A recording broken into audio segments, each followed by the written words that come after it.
Pada kesempatan kali ini, saya akan membahas tentang formulasi strategi pada tingkat dasar dan tingkat perusahaan. Formulasi strategi adalah proses penyusunan strategi yang dilakukan perusahaan untuk mencapai tujuan yang telah ditetapkan. Proses ini dimulai dengan menganalisis kondisi internal dan eksternal perusahaan, seperti kekuatan, kelemahan, peluang, dan ancaman yang dihadapi. Menurut Fred R. David dan Forrest R. David, formulasi strategi mencakup 3 tahap. Yang pertama ada analisis strategi, yaitu mengidentifikasi kondisi perusahaan dan lingkup bisnis. Dan yang kedua itu ada perencanaan strategi, yaitu menyusun berbagai alternatif untuk mencapai strategi. Dan yang ketiga itu ada pemilihan strategi. Pemilihan strategi yaitu menentukan strategi yang paling sesuai untuk mencapai tujuan perusahaan. Dalam formulasi strategi terdapat beberapa pertanyaan penting yang perlu dijawab oleh perusahaan, seperti usaha apa yang akan dijalankan, bagaimana mengalokasikan sumber daya, apakah perlu melakukan perluasan atau diversifikasi, lalu apakah akan memasuki ke pasar internasional, serta apakah perlu melakukan merger atau joint venture.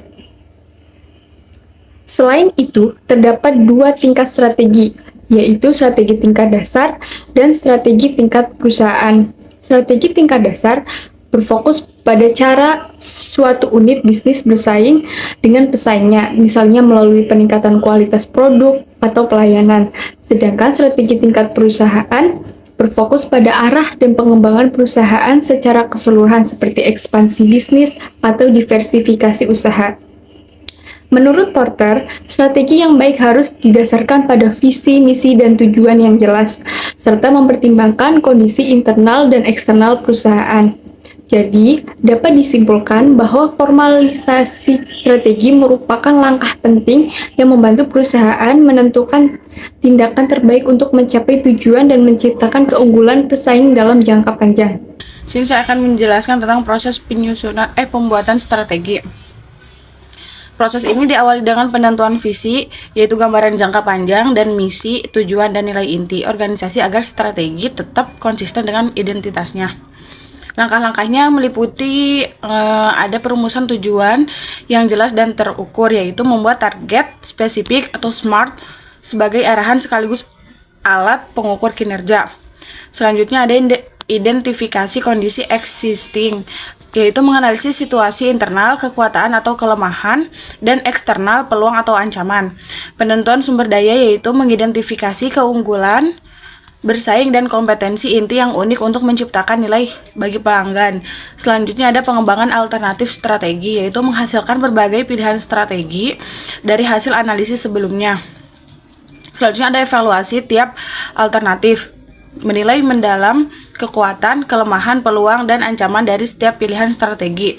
Selanjutnya ada pemilihan strategi terbaik, yaitu memilih strategi yang paling sesuai dengan tujuan jangka panjang dan kondisi lingkungan saat ini. Nah, yang kedua itu ada tahapan menyusun strategi. Penyusunan strategi dibagi menjadi 3 tahapan utama, yaitu ada tahap input, ada tahap matching, dan tahap keputusan. Materi ini berfokus pada 2 tahap pertama. Yang pertama itu ada tahap input, menganalisis seluruh input lingkungan untuk menggambarkan kondisi internal, eksternal, dan posisi persaing.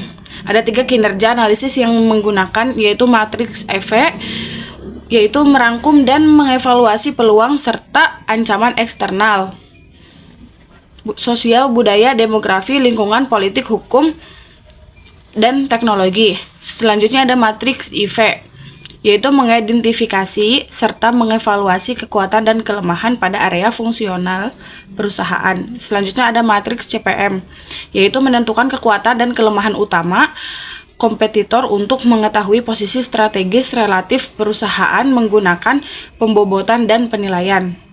Nah, tahap kedua ini ada tahap matching, yaitu membuat strategi alternatif dengan menyelaraskan faktor internal dan eksternal perusahaan. Beberapa metode yang dapat digunakan antara lain yaitu matriks SWOT, yaitu didasarkan pada gagasan bahwa strategi yang efektif berakar dari kesesuaian yang baik antara kekuatan internal dan peluang eksternal serta mitigasi kelemahan dan ancaman.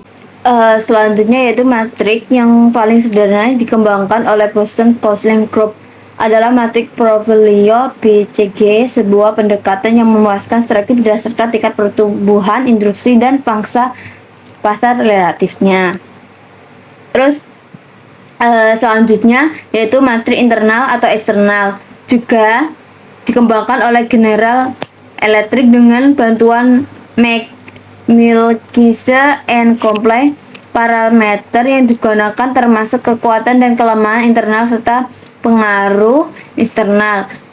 Tujuan dan model ini adalah untuk mendapatkan strategi bisnis di tingkat perusahaan yang lebih rinci. Selanjutnya tahap ketiga, yaitu tahap pengambilan keputusan setelah mendapatkan informasi input di tahap pertama dan informasi tentang strategi apapun yang dihasilkan dari kegiatan di tahap kedua. Organisasi atau perusahaan harus memiliki strategi yang akan digunakan di tahap ketiga. Pada tahap ini yaitu quantitative strategy planning matrix adalah teknik yang dapat digunakan. Alat ini disarankan untuk digunakan oleh para peneliti strategi untuk mengevaluasi pilihan strategi alternatif berdasarkan faktor-faktor sukses utama internal eksternal yang telah diidentifikasi sebelumnya, seperti alat analisis lainnya untuk mengformulasikan strategis juga membutuhkan jam intuitif yang baik. Terus yang selanjutnya yaitu tingkat formulasi strategis. Tingkat formulasi strategis merujuk pada cakupan dan skala strategik yang dirumuskan oleh perusahaan. Berikut ini adalah beberapa tingkat formulasi strategik yang umum terjadi dalam konteks organisasi. Yaitu tingkat corporate. Ini adalah tingkat tertinggi dalam hierarki formulasi strategik. Pada tingkat ini, manajemen senior dan dewan direksi merumuskan strategi yang berdampak pada sebuah perusahaan. Keputusan pada tingkat korporat melibatkan masalah seperti definisi bisnis, akuisisi, akulasi, sumber daya antar bisnis, anak perusahaan, dan penetapan arah keseluruhan perusahaan. Terus selanjutnya yaitu tingkat bisnis. Pada tingkat ini strategi difokuskan pada lin bisnis atau unit operasional tertentu di dalam perusahaan. Ini melibatkan keputusan tentang cara bersaing di pasar tertentu dan bagaimana mencapai keunggulan kompetitif. Contohnya termasuk dalam penetapan segmentasi pasar, diferensiasi produk, dan pengembangan produk baru. Terus selanjutnya yaitu tingkat fungsional. Di tingkat ini strategi berkaitan dengan setiap fungsi spesifik dalam perusahaan seperti pemasaran, produksi, sumber daya manusia, dan keuangan. Tujuannya adalah untuk memastikan bahwa setiap fungsi mendukung tujuan seluruh perusahaan strategi bisnis. Terus selanjutnya yaitu tingkat operasional atau operasional. Ini adalah tingkat terendah dalam hierarki formula strategi. Pada tingkat ini, strategi berkaitan dengan taktik dan keputusan harian yang mendukung pelaksanaan strategi fungsional dan bisnis. Contohnya seperti rencana produksi, manajemen stok, dan tindakan pemasaran sehari-hari. Selanjutnya yaitu tingkat fokus. Ini mungkin bukan tingkat formal dan hierarki, tapi penting dalam konteks bisnis yang lebih kompleks. Ini melibatkan merumuskan strategi untuk mengatasi masalah atau peluang tertentu yang dapat oleh bagian atau divisi khusus dalam perusahaan. Terus selanjutnya yang terakhir yaitu tingkat formulasi strategi. Ini tidak selalu terpisah satu sama lain.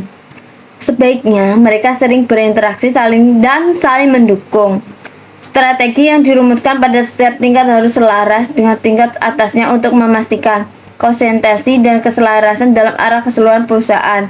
Pemahaman tentang tingkat formulasi strategis membantu perusahaan dan merancang rencana dan konversis dan terorganisasi untuk mencapai tujuan bisnis. Selanjutnya yaitu strategi safari. Strategi safari adalah salah satu pendekatan alternatif dalam merumuskan strategi yang dikembangkan oleh Harry Minbray, seorang teoretikus manajemen terkenal. Pendekatan ini menggambarkan proses perumusan strategis sebagai sebuah perjalanan yang seringkali tidak linear dan penuh dengan tantangan dan kejutan. Konsep ini menenangkan pada kompleksi yang dinamika dan merumuskan strategis. Dalam konteks strategi safari,